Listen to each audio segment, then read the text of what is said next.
All of my viewers, welcome to my channel সানিস অধ্যয়ন। আজকে আমি তোমাদের সামনে যে ভিডিওটা উপস্থাপন করছি সেটার বিষয় হচ্ছে কমা এবং ইনভার্টেড কমার ব্যবহারের পার্থক্য। অর্থাৎ তুমি কোন সেন্টেন্সের ক্ষেত্রে কমা কোন জায়গায় ব্যবহার করবে এবং কোন সেন্টেন্সের কোথায় তোমাকে ইনভার্টেড কমা ব্যবহার করতে হবে।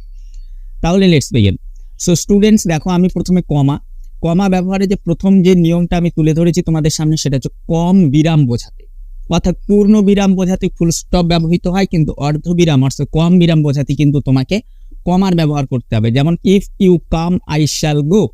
তাহলে দেখো এখানে টোটাল সেন্টেন্সটা আছে তুমি যদি আসো তাহলেই আমি যাব, তাই আমি ইফ ইউ কামের পরে কিন্তু কমা ব্যবহার করেছি এবং আই শ্যাল গো অর্থাৎ টোটাল সেন্টেন্সটার পর আমি ফুল স্টপ ব্যবহার করেছি। নেক্সট যে রুলসটা আছে সেটা হচ্ছে কয়েকটি শব্দকে আলাদা করে প্রাধান্য দিতে কমার ব্যবহার হয়। যেমন ধরো অরুণ, বরুণ অ্যান্ড তরুণ ওয়েলকাম, তাই অরুণ শব্দটাকে আলাদা প্রাধান্য দিতে কমা, বরুণ শব্দটাকে আলাদা প্রাধান্য দিতে কিন্তু আমি কমার ব্যবহার করেছি। নেক্সট, কাউকে সম্বোধন করে কিছু বলতে তোমাকে কমা ব্যবহার করতে হবে। যেমন I advise you Smith don't smoke.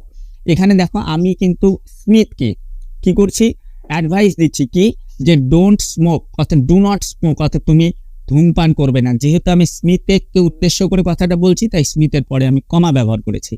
4 number, কারো পরিচয় দিতে হলে কমা ব্যবহৃত হয়। যেমন Bikash my friend has gone away.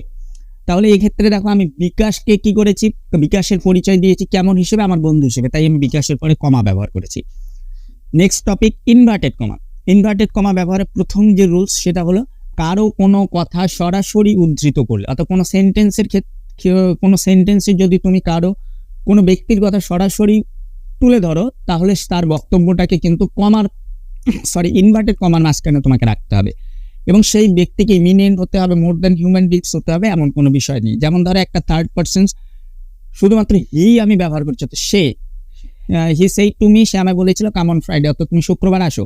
এই হি কোনো ইমিনেন্ট পার্সনও নয়, সেটার কোনো পরিচয় দেবেনি বা কোনো মোর দ্যান হিউম্যান বিংসও নয়, কিন্তু তারপরেও তার বক্তব্যটাকে তুলে ধরার জন্য কিন্তু আমি কাম অন ফ্রাইডে এই বক্তব্যটাকে আমি ইনভার্টেড কমার মাঝখানে রেখেছি। নেক্সট, কোনো সাহিত্যিক বা কবির লেখা উদ্ধৃত করলে, অর্থাৎ কোনো লেখক, কবি বা সাহিত্যিক কোনো কিছু লিখে গেছেন, কোনো অমর কথা লিখে গেছেন, অমর বাণী লিখে গেছেন, সেই শব্দটাকে, সেই বাক্যটাকে কিন্তু তুমি যদি কোনো সেন্টেন্সে ব্যবহার করো তাহলে সেই বাক্যটিকে অবশ্যই তোমাকে ইনভার্টেড কমার মধ্যে রাখতে হবে। যেমন জন কিটস লিখে গেছেন, কি লিখে গেছেন, beauty is truth, truth beauty, খুব সুন্দর কথা। তাহলে এই বিউটি ট্রুথ, ট্রুথ বিউটি অর্থাৎ আমরা জানি, যেমন আমাদের সংস্কৃতেও একটা কথা আছে যে সত্যই শিব, শিবই সুন্দর, এবং এই রকমই বিউটি ইজ ট্রুথ এবং ট্রুথ বিউটি, এই সুন্দর কথাটাকেও যদি আমরা কোনো সেন্টেন্সে ব্যবহার করি তাহলেও কিন্তু আমাকে এই শব্দটাকে, বাক্যটাকে কিন্তু আমাকে ইনভার্টেড কমার মাঝখানে রাখতে হবে।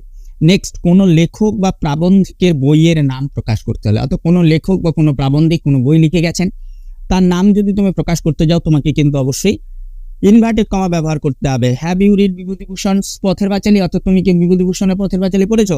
তাহলে students, end of this topic. আমার এই উপস্থাপনা তোমার কেমন লাগলো অবশ্যই কমেন্টে জানাবে।